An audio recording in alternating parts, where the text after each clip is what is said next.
దేవుడు మన పక్షమునుండగా మనకు విరోధి ఎవడు? స్థానిక దైవజనులకి, పెద్దలకు, ఈ వాక్యం వినడానికి వచ్చిన మీ అందరికీ క్రీస్తునామమున శుభములు. చిన్న ప్రార్థన చేసుకుందామండి. ప్రార్థన. పరలోకమందున్న మా తండ్రి, మీ వాక్యం వినడానికి ఒక్కరోజు సభను తండ్రి మీ కుమారుల ద్వారా ఏర్పాటు చేశారు. ఎవరికి ఈ సంగతులు అవసరమో తండ్రి నేరుగా వారితో మాట్లాడండి. కనీసం ఈ ఆత్మకు తండ్రి ఒక్క ఆత్మను సంపాదించడానికి కష్టము, ప్రయాస, వారి ధనము, సమయాన్ని, ప్రతిదాన్ని తండ్రి హెచ్చించారని మేము నమ్ముతున్నాం దేవా. తన అనేకులు తండ్రి మారుతారో లేదో మాకు తెలియదు, కానీ కనీసం ఒక్కరు మారిన ఈ సభకి తగిన ప్రతిఫలం తండ్రి పరలోకమందు తండ్రి మీరు సిద్ధం చేస్తారు. నిలబడండి. నేను తండ్రి ఏ విషయాలు అవసరమో వారికి ఎలా చెబితే అర్థమవుద్దో వారికి అర్థమయ్యేలా చెప్పడానికి నన్ను వాడుకోండి. మా బలహీనతలను, మా దౌర్బల్యములను, మా పరిస్థితులన్నింటినీ తండ్రి ఎక్కడే విడుస్తూ అన్ని విధాలుగా తండ్రి మమ్మల్ని మేము సిద్ధం చేసుకుంటూ మీకు అప్పగించుకుంటూ మీ వాక్యాన్ని ఉన్నట్టుగా ధ్యానించి తండ్రి మా జీవితాల్లో చొప్పించుకునే ధన్యత మాకు అనుగ్రహిస్తున్నారని కోరుతూ క్రీస్తునామని ప్రార్థన సమర్పిస్తున్నాం తండ్రి. ఆమె. ఇక దయచేసి ఎవరు అటు ఇటు తిరగొద్దు.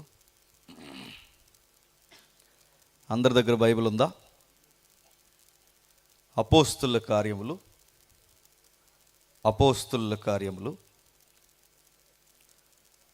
8వ అధ్యాయం. అపోస్తుల కార్యములు 8వ అధ్యాయం సుమారు 26వ వచనం నుండి 33వ వచనం వరకు ఎవరైనా తప్పులు లేకుండా చదవగలిగిన ఎవరైనా ఉంటే చక్కగా చదవండి. ప్రభు దూత నీవు లేచి దక్షిణముగా వెళ్ళి యెరూషలేము నుండి గాజాకు పో అరణ్య మార్గమును కలుసుకునమని పిలుపుతో చెప్పగా అతడు లేచి వెళ్ళెను. అప్పుడు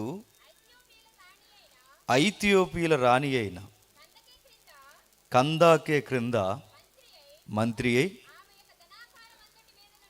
ఆమె యొక్క ధనాగారం అంతటి మీదనున్న ఐథియోపియుడైన నపుంసకుడు ఆరాధించుటకు యెరూషలేమునకు వచ్చి ఉండెను. అతడు తిరిగి వెళ్ళుచు తన రథము మీద కూర్చుండి ప్రవక్త అయిన యెషయా గ్రంథము చదువుచుండెను.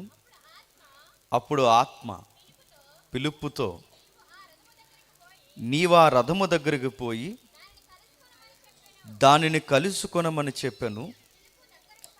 పిలుపు దగ్గరకు పరిగెత్తుకుని పోయి అతడు ప్రవక్త అయిన యెషయా గ్రంథము చదువుచుండగా విని నీవు చదువుచున్నది గ్రహించుచున్నావా అని అడుగగా ఎవడైనా నాకు త్రోవ చూపుకుంటే ఎలాగూ గ్రహింపగలనని చెప్పి రథమెక్కి తనతో కూర్చుండమని పిలుపుని ఏడుకొనెను. అతడు లేఖనమందు చదువుతున్న భాగమేదనగా ఆయన గొర్రె వలె వదకు తేబడును. బొచ్చు కత్తిరించి వాని ఎదుట గొర్రెపిల్ల ఎలాగూ మౌనంగా ఉండెనో అలాగే ఆయన నోరు తెరవకుండెను. ఆయన దీనత్వమును బట్టి ఆయనకు న్యాయ విమర్శ దొరకకపోయెను. ఆయన సంతానమును ఎవరెవరుదురు? ఆయన జీవము భూమి మీద నుండి తీసివేయబడినదాగుదాం. ఎందుకు ఇన్ని వచనాలు చదివించాలి అంటే ఒక బోధ లేదా ఒక ప్రసంగం సరిగ్గా చెబుతున్నాడా లేదా అనడానికి ఇదే మీకు బండ గుర్తు. అక్కడొక వచనం, ఎక్కడొక వచనం, లాంగ్ జంపులు చేసేది రైట్ టీచింగ్ కాదు. మీరు మళ్ళీ చెప్తాను, గుర్తుపెట్టుకోండి. అక్కడొక వచనం, ఎక్కడొక వచనం, అంటే ఒక పేరాను కానీ ఒక అధ్యాయాన్ని కానీ తీసుకొని దాన్ని అర్థం చేసుకోవడానికి మిగిలిన రెఫరెన్స్ని సపోర్ట్గా తీసుకునే దాన్ని రైట్ టీచింగ్ అంటారు దాన్ని. అంటే ఇప్పుడు ఒక పేరాన్ని మనం కదిపాం, ఏం జరుగుతుంది, దానికి ఒక సందర్భం ఉంది. ఆ సందర్భంలో కొందరు వ్యక్తుల నేపథ్యాలు ఉన్నాయి. ఆ నేపథ్యాన్ని అర్థం చేసుకునే ప్రయత్నం చేసినప్పుడే దాన్ని సరిగ్గా అర్థం చేసుకునే బోధ అంటారు. కానీ అలా లేదు ఈ రోజుల్లో. అక్కడ ఒక రెఫరెన్స్ చేస్తారు, ఇక్కడ ఒక పోలిక రెఫరెన్స్లు తీసుకుంటూ వెళ్ళిపోతున్నారు. అందుకే ప్రసంగాలు ఎలా వినాలో కూడా తెలియని ఒక గొడ్డు సమాజం మనకు తయారయ్యింది. మరో విషయం చెప్తాను వినండి. కొన్ని రెఫరెన్స్ ఎందుకు తీస్తున్నారో కూడా అర్థం ఉండదు. అందుకే జ్ఞానం ఎప్పుడు ఎలా ఉంటుందంటే చెప్పేవాడిని బట్టి ఉండదండి, చెప్పండి, వినేవాళ్ళని బట్టి ఉంటుంది. నేను పిహెచ్డి నాలెడ్జ్ కలిగి ఉన్నా, వింటున్న మీకు అటెన్షన్ లేకపోతే నేను సరిగ్గా చెప్పలేను. మీరు సరిగ్గా వినగలిగితే, విని దాన్ని సరిగ్గా ప్రశ్నించగలిగితే నేను ఏం చెబుతున్నానో సరి అయిన విషయాలు మీ బుర్రకెక్కుతాయి. కాబట్టి నా దగ్గర ఎంత జ్ఞానమైనా ఉండొచ్చు, వినేవారిని బట్టే జ్ఞానం ఉంటుంది. ఇప్పుడు ఒక సందర్భం వచ్చింది. ఏంటిది? ఇదొక పొలిటికల్ మూమెంట్కి సంబంధించిన విషయం. అది కేవలం రాజకీయానికి సంబంధించిందేనా? కాదు. రాజకీయ ఎజెండాకు సంబంధించిందా? కాదు. మరి ఒక రాజకీయం లేదా ఒక ప్రభుత్వంలో ఒక ఆర్థిక శాఖ మంత్రిగా పనిచేస్తున్న ఆయన ఆరాధించడానికి యేసులేం అంటే ఇది రిలీజియన్ మ్యాటర్ అంటే అది కాదు, ఒక పర్సనల్ వర్షిప్ ఈవెంట్. దానికి సంబంధించిన విషయాన్ని ఎందుకు రికార్డ్ చేస్తున్నాడు అపోస్తుల కార్యం? పైగా రాస్తున్నవాడు రాణి పేరు రాయలేదు, రాస్తున్నవాడు నపుంసకుడి పేరు రాయలేదు, కానీ కంటెంట్ మాత్రం రాశాడు. కానీ రాస్తున్నవాడు రాణి పేరు రాయలేదు, కానీ హిస్టారికల్ డాక్యుమెంట్ ఇది అనడానికి కందాకే అనే గవర్నమెంట్ నేమ్ రాశాడు. చూడండి, ఎందుకు బైబిల్ గ్రంథకర్తలు ప్రాంతాల పేర్లు, రాజ్యాల పేర్లు, వ్యక్తుల యొక్క పరంపర ఎలా కొనసాగిందో జోగ్రఫికల్ నేమ్స్ ఎందుకు వాళ్ళు రికార్డ్ చేశారంటే ఇది వాస్తవమైన గ్రంథం అని చెప్పడానికి. తగునమ్మా అని తయారైపోయారు ఈ మధ్య.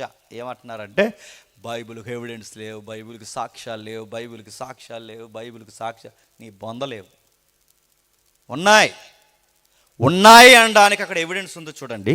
ప్రభు దూత నువ్వు దక్షిణముగా వెళ్ళి యెరూషలేము నుండి గాజగా, ఎగ్జాక్ట్ మీరు జాగ్రఫికల్ రెఫరెన్స్ తీయండి, జాగ్రఫికల్గా ఎవిడెన్స్ ఎతకండి. దక్షిణాన్ని అంటే యెరూషలేముకి ఈ రోజుకి దక్షిణాన్ని ఉన్న ఒకే ఒక్క భూభాగం చెప్పండి, గాజా. అంటే యెరూషలేము ఉందా? ఎస్, రికార్డెడ్గా మ్యాప్లో ఉంది, రికార్డెడ్గా హిస్టరీలో ఉంది, రికార్డెడ్గా ఇప్పటికీ స్టిల్ నౌ గూగుల్లో చూసినా కనబడుతుంది. దానికి దక్షిణాన గాజా ఉందంటే గాజా ఉండడం ఏంటి? తెల్లారితే టీవీ 9లో, టీవీ 5లో, ఎన్టీవీలో, నేషనల్ మీడియాలో, ఇంటర్నేషనల్ మీడియాలో తెల్లారితే వచ్చే గొడవ ఏంటో తెలుసా? గాజా మీద దాడి, ఇజ్రాయెల్ వార్, పాలస్తీనా వార్ అని చదువుతుందంటే అంటే ఆ ఏరియా ఇప్పుడు ఈ బైబిల్లో చదువుతున్న ఈ పేరు, ఇప్పుడు యుద్ధం జరుగుతున్న ఆ పేరు ఒక్కటేనా? ఒక్కటే రయ్యా, ఒక్కటే.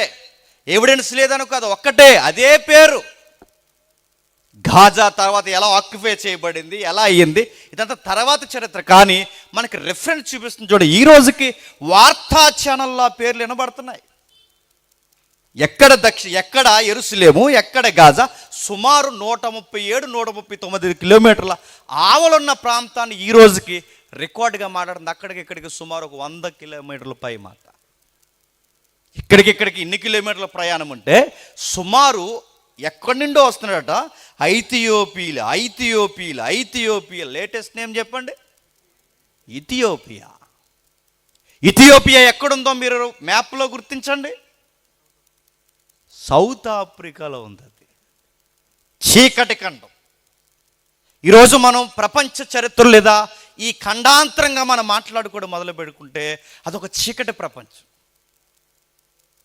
నల్ల జాతిలు నివసించేది, లేదా సూర్యుడికి దగ్గరగా, దారిద్రానికి ఇంకా దగ్గరగా, పేదరికానికి అట్టడుగు పోయి అన్నం దొరక్కపోతే, తినడానికి తిండి లేకపోతే కొన్ని ప్రాంతాల్లో మట్టినే పిసుక్కొని అన్నంలా తింటున్న పేదరికపు ప్రాంతాలు ఆ రోజుల్లో, ఈ రోజుల్లో కూడా. కానీ అక్కడ కూడా రాజ్యాలు ఉన్నాయంట. అక్కడ కూడా సింహాసనాలు ఉన్నాయట, అక్కడ కూడా రాయల్ ఫ్యామిలీస్ ఉన్నాయంట, పరిపాలిస్తున్నాయట. ఇప్పటికున్నాయి, అప్పటికున్నాయి, ఇప్పటికీ రాజుల పరిపాలన అక్కడ జరుగుద్ది. ఈరోజు జరుగుతుంది, ఆ రోజు జరుగుతుంది. అలాంటి రాజుల పరిపాలనలో ఒక రాణి ఉందట. అప్పుడు ఐథియోపియల రాణి అయిన కందాకే క్రింద మంత్రి అయిన ఆమె ధనాగారం అంతటి మీద ఉన్న ఐథియోపియుడైన నపుంస, అంటే ఈ నపుంసకుడు కూడా మళ్ళీ ఎవడు విదేశీయుడు కాదు, స్వదేశీయుడే. ఏ స్వదేశీయుడు? ఐథియోపియా దేశానికి సంబంధించినోడే. ఆ దేశానికి సంబంధించిన వ్యక్తే ఆ ఏరియాలోనే ఆర్థిక శాఖ మంత్రిగా దేశంలో పనిచేస్తున్నాడంటే చిన్న కేడర్ ఏం కాదైంది. ఎక్కడ ఆఫ్రికా, ఎక్కడ ఎరుసలేము, ఎక్కడ ఆఫ్రికా, అక్కడి నుండి ఎరుసలేములో ఉన్న సొలొమోను కట్టించిన మందిరంలోనికి ఒక్కసారి వర్షిప్ చేద్దామని వస్తున్నాడట. మీరు అనుకుంటున్నారు సింపుల్గా మనం చదివేసుకుంటున్నాం, కానీ దాన్ని జాగ్రఫికల్గా బయటకు తీయండి. సుమారు 6,650 కిలోమీటర్లు ఆ రోజు లెక్కల ప్రకారం. 6,650 కిలోమీటర్లు. ఆ లెక్క మీరు ఎలా చెప్పగలరంటే, ఆ ఏరియాలో బాగా వినండి, ఆ ఏరియాలో విక్టోరియా ఫాల్స్ అని ఒక ఏరియా స్టార్ట్ అవుద్ది. అక్కడి నుంచి పిల్ల కాలువలు ప్రారంభమైతే ఆ పిల్ల కాలువలన్నీ కలిసి ఒక జీవనది అవుతాయి. ఆ జీవనది అలా ఎడారు గుండా ప్రయాణం చేస్తూ సరిగ్గా మన ఆఫ్రికాని ముగిసిపోతూ ఆసియా టచ్ అవుతున్నప్పుడు రెండిటికి సెంట్రల్ ఏరియాగా పనిచేస్తున్న ఒక సిటీ ఉంటుంది ఆ రోజుల్లో. ఈ రోజుల్లో లేదు, ఇప్పుడు దాని పేరు ఉంది, కానీ ఆ రోజుల్లో ఉన్న సిటీ నేమ్ ఈజిప్ట్. ఆ ఈజిప్ట్ వరకు ఆ పక్కన మధ్యధరా సముద్రం, అటు ఇటు అంటే అటు ఈజిప్ట్కి ఇటు ఆసియాకి మధ్యలో ఒక మధ్యధరా సముద్రం ఉంటుంది. అంటే ఎక్కడో ఆఫ్రికాలో ప్రారంభమైన ఒక జీవనది అలా ప్రయాణం చేసి సరిగ్గా అది ఆ మధ్యధరా సముద్రంలో కలిసిపోతుంది. దాని పేరు నైలు నది. ఏ నది? నైలు నది. అంటే ఆ రోజుల్లో ఉన్న లెక్కల ప్రకారం, అంటే ఆ బిబిలికల్ మ్యాప్ ప్రకారం, ఆ మ్యాప్ను ఆ రోజున్న లెక్కల ప్రకారం ఆ రూట్స్ ఈరోజు మనం పరిగణలోకి తీసుకుంటే దానికి వచ్చే లెక్క 6,650 కిలోమీటర్లు. సుమారు 6,050 కిలోమీటర్లు. ఎందుకు ఈ నదికి దానికి సంబంధం ఏంటంటే, నదీ పరివాహక ప్రాంతం గుండానే రూట్ ఉండేదంట ఆ రోజుల్లో. అంటే ఆ నదీ పరివాహక ప్రాంతం గుండానే రూటు, అంటే ఆ నది పక్కన. ఎందుకంటే అతిపెద్ద ఎడార్లు ఉన్నాయి. అతిపెద్ద ఎడార్లు ఏమున్నాయి ప్రపంచంలో? అతిపెద్ద ఎడారి ఏంటి చెప్పండి? సహారా ఎడారి. ఆ ఎడారిలో ఎవడైనా ప్రయాణం చేస్తే ఇంకా జనాభా లెక్కలు ఉండడు. ఆ ఎడారిలోనే కాదు, తర్వాత రెండోది ఉంది అరేబియా ఎడారి. ఇస్రాయేల్ నడిచారుగా, ఆ ఎడారిలో నడిచిన జనాభా లెక్కల్లో ఉండరు. అలాంటి పెద్ద ఎడార్లు తగులుతాయి. అలాంటి ఎడారిలో ఎవడైనా సొమ్మసిల్లిపోకుండా వాడు ప్రయాణం చేయాలంటే ఖచ్చితంగా రూట్ ఎక్కడి నుంచి చేశారు? నదీ పరివాహక ప్రాంతం కూడా ఉంది. అందుకే దాని లెక్క ప్రకారం తీసుకుంటే సుమారు 6,650 కిలోమీటర్లు ఆ రోజు ఈయన ప్రయాణించిన లెక్కల ప్రకారం. ఇప్పుడు లెక్క తీస్తే ప్రస్తుతానికి సుమారు 4,194 కిలోమీటర్లు రావచ్చట ఇప్పుడున్న లెక్క ప్రకారం. అంటే సుమారు 1,000 కిలోమీటర్లే. కొన్ని వేల కిలోమీటర్ల ప్రయాణం చేస్తే, అంటే బాగా వినండి, ఒకవైపు 6,000 కిలోమీటర్ల ప్రయాణం చేశాడు అనుకోండి, మళ్ళీ తిరిగి రావాలంటే 6,000. అంటే ఇవి 6, అవి 6, 6 ఎన్ని వేల కిలోమీటర్లు? 12,000 కిలోమీటర్లు. అడుగుతున్నాను, 12,000 కిలోమీటర్ల ప్రయాణం చేసి ఏం చేయడానికి అయ్యా చెప్పండి? జస్ట్ వర్షిప్ చేయడానికి. అంటే ఒక్క వర్షిప్ చేయడానికి 12,000 కిలోమీటర్లు బయలుదేరుతున్నాడంటే అది చిన్న విషయం కాదు. పైగా చిన్నోడు అసలా కాదు. ఖాళీగా ఉన్న ఏమన్నా సామాన్యుడా? కాదు. ఆ గోపురాన్ని, ఈ గోపురాన్ని, ఆ గుడిని, ఈ గుడిని, పుణ్యక్షేత్రాలు దర్శించుకునే మాంక అంటే సన్యాస కాదు. టూరిస్టా? కాదు. నీలా నాలా ఖాళీగా ఉండేవాడా? కాదు. ఈ మధ్యకాలంలో యాత్రికులు ఎక్కువైపోయారు. అలాంటి యాత్రికుడా?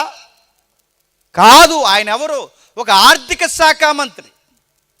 ఆర్థిక శాఖ మంత్రి అంటే దేశంలో ఉల్లిపాయలు ఎంతకి అమ్మాలో కూడా నిర్ణయించేది ఎవరు చెప్పండి? పైన సెంటర్లో ఉంటారు ఒకడు. చొక్కా ఎంతకు అమ్మాలి, చెప్పు ఎంతకు అమ్మాలి, ఇది ఎంత, అదెంత, ప్రతి దానికి వ్యవసాయం బడ్జెట్ ఎంత, విద్యుత్కి ఇవ్వాల్సిన బడ్జెట్ ఎంత, విద్యకి ఇవ్వాల్సింది ఎంత, స్టేట్ గవర్నమెంట్ కూడా అక్కడి నుంచి ఏ నిధులు రిలీజ్ అవ్వాలో మొత్తం లెక్క సెంట్రల్లో నిర్ణయించేది ఎవరు? ఆర్థిక శాఖ మంత్రి. అంటే అతగాడి చేతుల్లో ఉంటుంది. అందుకే చూడండి, బడ్జెట్ లెక్కలు వేసేవాడిని సరైన మంత్రిని నెడతారు, మిగిలిన మంత్రులే ఎవడబడతారికి ఇచ్చేస్తారు.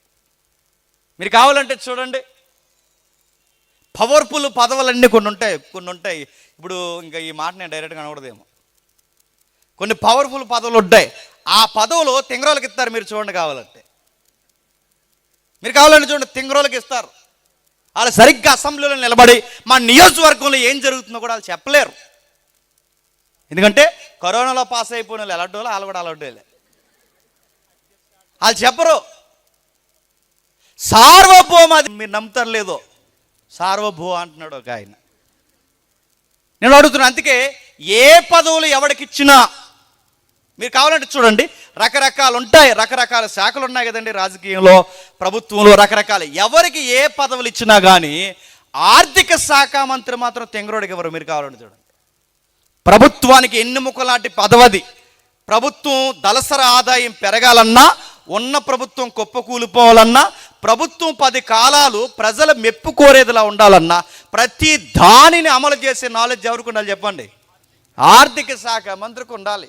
అలాంటి ఆర్థిక శాఖ మంత్రి ఇప్పుడు యెరూషలేముకు వస్తాడంటే సుమారు ఎన్ని కిలోమీటర్లు? అటు 6 ఇటు 6, 12,000 కిలోమీటర్లు ఆయన జర్నీ చేయాలి అంటే 2 రోజుల్లో 3 రోజుల్లో అయిపోతుందా? ఇక్కడి నుంచి హైదరాబాద్ వెళ్ళేసరికి తెల్లారిపోతుంది మనకి. ఇంత వేగవంతమైన బస్సుల్లో వెళ్ళినా, ఇంత వేగవంతమైన వాహనాలు కార్లు వేసుకెళ్ళినా తెల్లారిపోతుంది. అక్కడికి వెళ్ళేసరికి ఇంతకు ఎన్ని కిలోమీటర్ అంటే హైదరాబాద్ ఎక్కడి నుండి మనకి లింగు కొడితే 600 లోపు. 600కే తెల్లారిపోతే మరి 6,000కి ఏమైపోద్ది? చాలా తెల్లారిపోద్ది.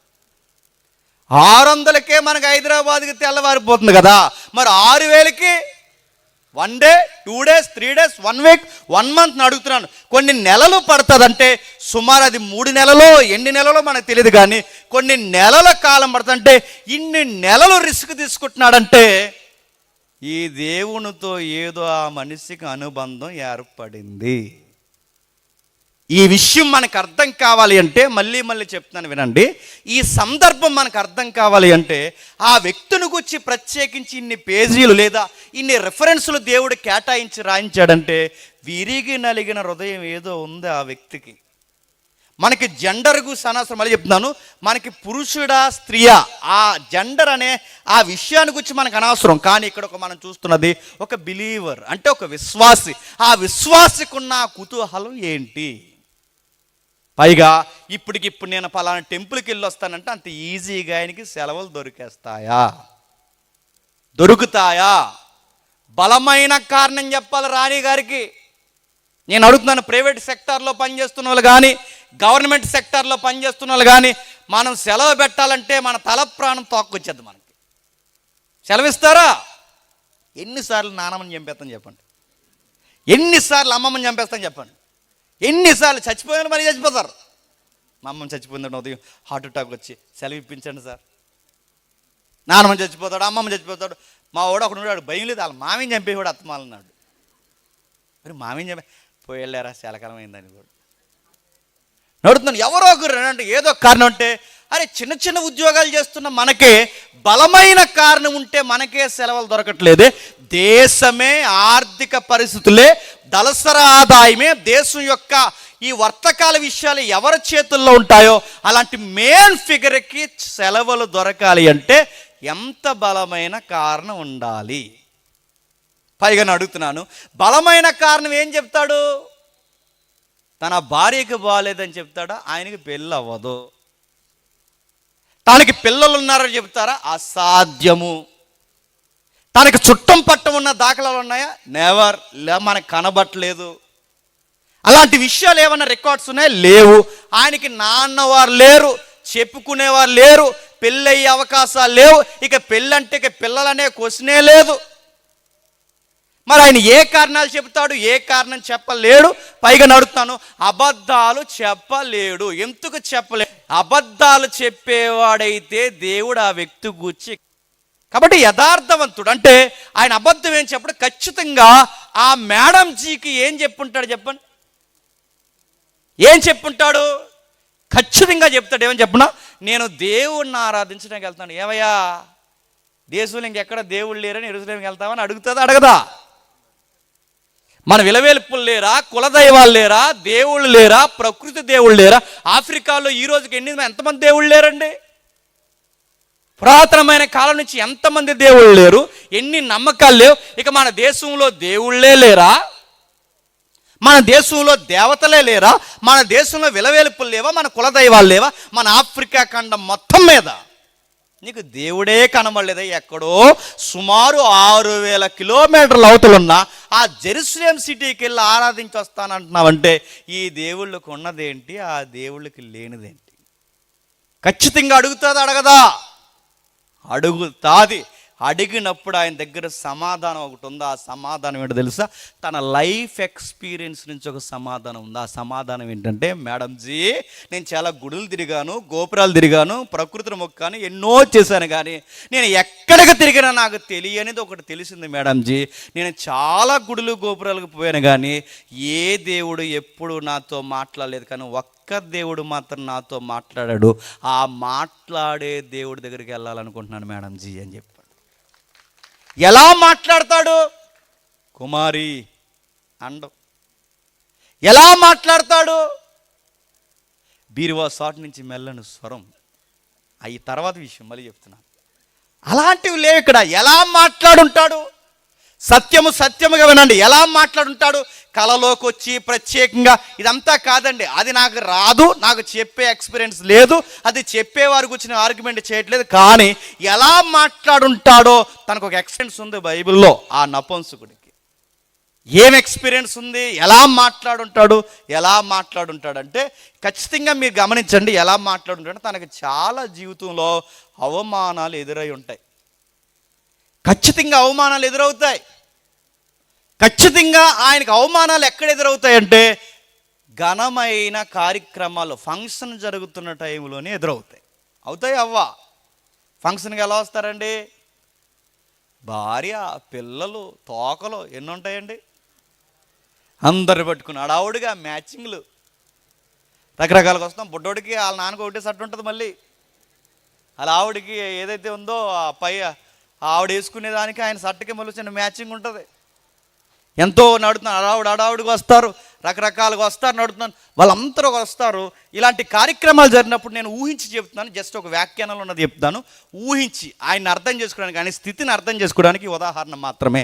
ఊహించి చెప్తున్న ఉదాహరణ ఒకసారి వినండి. ఖచ్చితంగా మేడం గారికి అప్పుడప్పుడు ఏడాదికి ఒకసారి ఘనమైన కార్యక్రమాలు ఆవిడ అండర్లో జరుగుతాయి. ముఖ్యంగా ఏ కార్యక్రమం జరుగుద్దంటే ఆమె పుట్టినరోజు జరుగుతుంది. ఏం జరుగుతుంది? రాజులకి పుట్టినరోజు చేసుకునే సంస్కృతి ఉంది. ఫరో చేసుకున్నాడా లేదా? ఉన్నాడు. అహస్వరస్ చేసుకున్నాడు లేదా? చేసుకున్నాడు.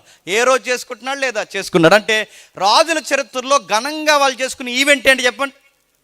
జన్మదిన వేడుక చేసుకుంటారు. జన్మదిన వేడుక మేడం చేసుకుంటుంది అనుకోండి. కొంతసేపు నేనే మేడం అనుకోండి. అలా లేననుకోకండి, అనుకోండి నేనే మేడంని. కందాకి రాజ్యానికి నేనే రాణి. ఇప్పుడు నాకు శుభాకాంక్షలు చెప్పడానికి వస్తారు. ఎక్కడెక్కడి నుంచి వస్తారు? దేశానికి 4 జోన్లు ఉంటాయి. East, west, south, north. ఈ 4 జోన్లు, తూర్పు, పడమర, ఉత్తరం, దక్షిణం. ఇవేవైతున్నావో ఈ 4 భాగాలకి 4 జోన్లుగా విడదీసి ఆ 4 భాగాలు లేదా ఆ 4 జోన్లకి 4 ముఖ్యమైన మంత్రులు పెడతారు, లేదా వాళ్ళ ముఖ్యమంత్రులు. ఆ మంత్రుల కింద చిన్న చిన్న మంత్రులు ఉంటారు. ఈ మంత్రులు ఒక్కొక్క శాఖలో పనిచేస్తుంటారు. సైన్యాధిపతులు ఉంటారు, సహస్రాధిపతులు ఉంటారు, ఇంకా దేశాన్ని ఇక్కడి నుంచి అంటే గవర్నర్స్గా పనిచేస్తుంటారు. రకరకాల వర్గాలు, మంత్రి వర్గాలు పనిచేస్తాయి. వీళ్ళందరికీ సుపీరియర్ ఎవరు? నేనే. చెప్పండి, మేడంని. ఇప్పుడు నాకు శుభాకాంక్షలు చెప్పడానికి వస్తాను. నాకు తెలుసు. ఎందుకంటే గవర్నమెంట్ సెక్టార్లో సుపీరియర్కి ఖచ్చితంగా జన్మదినమైన లేదా ఇయర్ ఎండింగ్ అంటే 31st తర్వాత మళ్ళీ జనవరి 1st వస్తుంది చూసారా, అప్పుడైనా అన్ని శాఖల వారు సుపీరియర్కి శుభాకాంక్షలు చెప్పడానికి వెళ్తారు. మేము కూడా వెళ్ళేవాడిని, నాకు అనుభవం ఉంది కాబట్టి చెప్తున్నాను. ఇప్పుడు ఎస్పీ గారు ఉన్నారనుకోండి, ఎస్పీ గారికి క్రైమ్ బ్రాంచ్ వస్తుంది, ట్రాఫిక్ వస్తుంది, సైబర్ క్రైమ్ వస్తుంది, ఇలా అందరూ అలా అందరూ బేస్తారు ర్యాపిడ్ ఫోర్స్, నేను ర్యాపిడ్లో పనిచేస్తున్నాను, ర్యాపిడ్ ఫోర్స్ అందరం కలిసి మా ఇన్ఛార్జ్ డిఎస్పీ తీసుకెళ్తే ఆ వెనకాల మేము తోకల్లాగా వెళ్ళడమే. ఆ వెళ్ళిన తర్వాత శుభాకాంక్షలు చెప్తాం ఎవరికి, ఎస్పీ గారికి నూతన సంవత్సర శుభాకాంక్షలు. అప్పుడు ఎస్పీ గారు అంటారు, సేమ్ టు మీరు కూడా నూతన సంవత్సరాలు వర్ధిల్లాలి, అలాగే అందరూ దయచేసి భోంచేసి వెళ్ళండి అంటారు. అప్పుడు పెద్ద లవ్ ఫీస్ట్ ఉంటుంది అక్కడ. నేను అడుగుతున్నాను, ఈ శాఖ కింద ఉంటే దేశాన్ని పరిపాలిస్తున్న ఆమెకి రాణి గారికి ఖచ్చితంగా వస్తుంది. వస్తున్నారు ఎవరు, ఉత్తర భాగంలో పనిచేస్తున్న ముఖ్యమంత్రి వారిలో ఇచ్చేస్తున్నారు, వచ్చారు, ఇలా ఎక్కుతారు. వస్తున్నప్పుడు మేడంజీకి అక్కడి నుంచే శుభాకాంక్షలు చెప్తారు. మేడంజీ ఇంక నువ్వు దీర్ఘకాలం మీరు వర్ధిల్లాలి, అనేక జన్మదిన వేడుకలు మీరు జరిపించుకోవాలి, మీ జీవితం మాలాంటి వారికి దీవెనకరంగా మారిపోయిన శుభాకాంక్షలు బిస్కెట్లు వేస్తారుగా అక్కడి నుంచి చేస్తారు.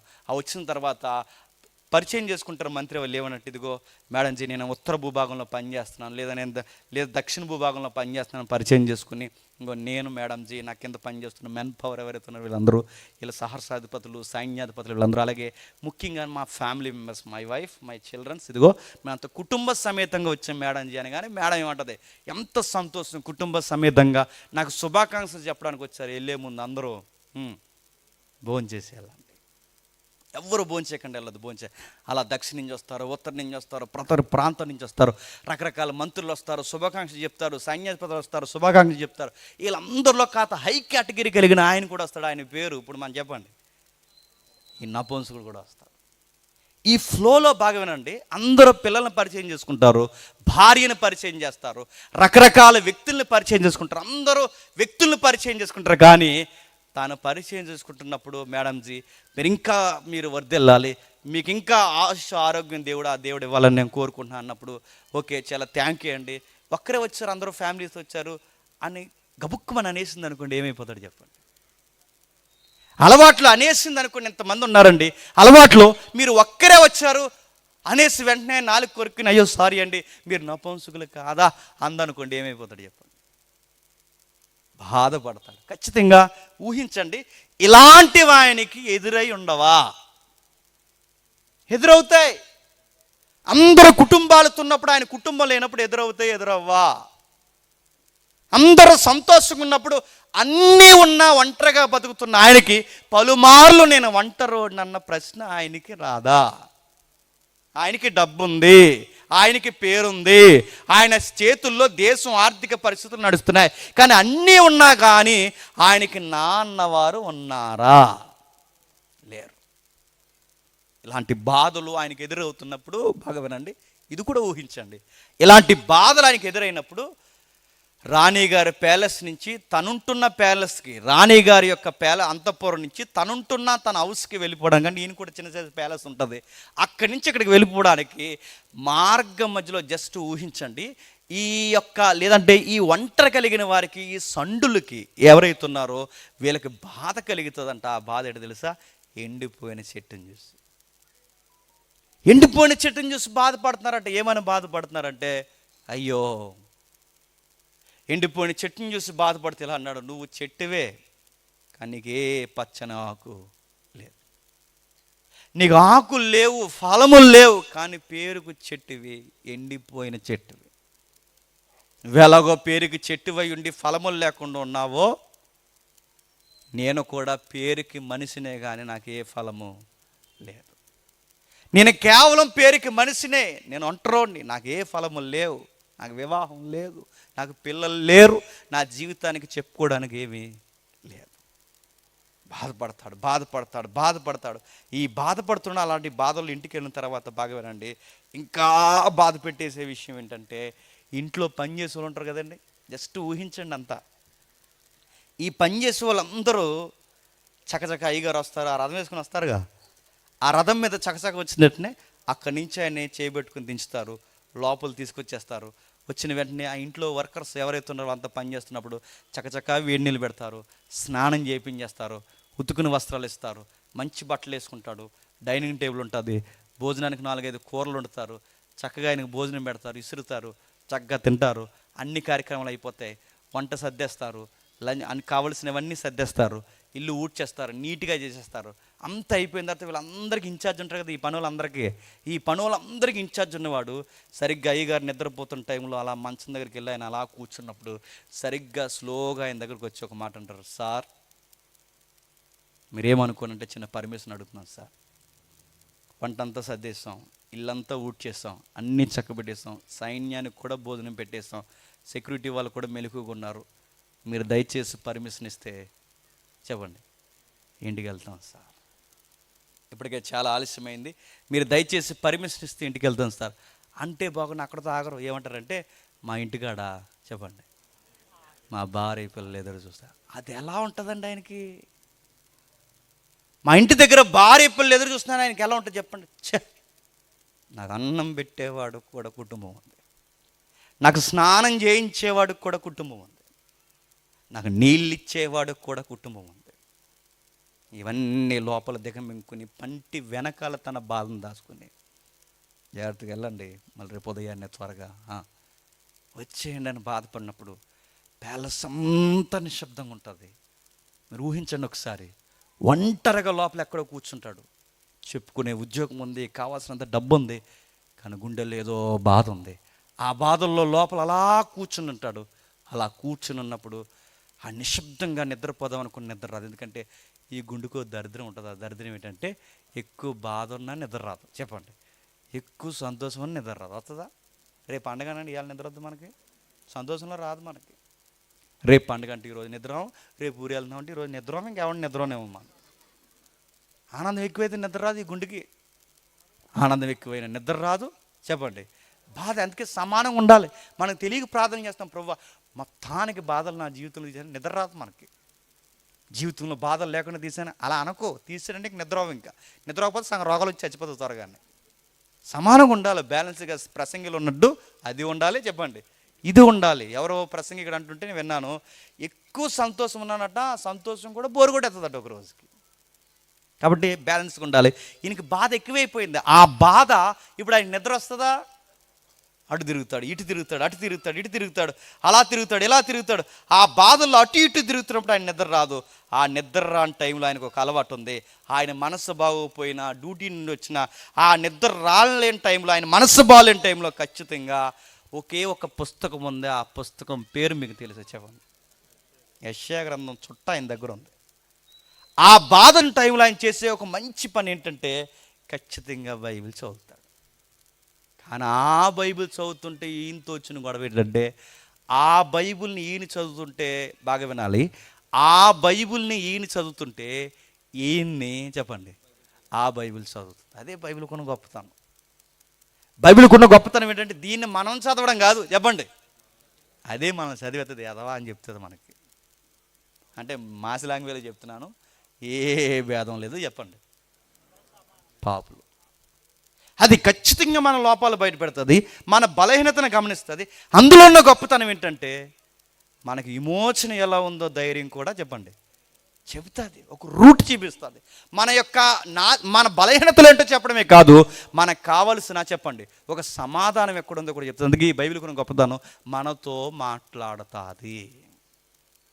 చాలామంది మీకు తెలిసిన ఉదాహరణ చెప్తున్నాను, బైబిల్లో తప్పులు ఎదుగుదాం, బైబిల్లో తప్పులు ఎదుగుదాం, బైబిల్లో తప్పులు ఎదుగుదాం, బైబిల్లో తప్పులు ఎదుగుదాం, బైబిల్లో తప్పులు ఎదుగుదాం అని బైబిల్ చదివితే బైబిల్లో తప్పులు లేవు, నా బతుకులోనే తప్పులు ఉన్నాయని అర్థమయ్యి బైబిల్ని మూసి బాప్టైజం తీసుకుని సువార్థికులు అయిపోయారు. ఆయన పేరు ఆర్ఆర్కే మూర్తి గారు.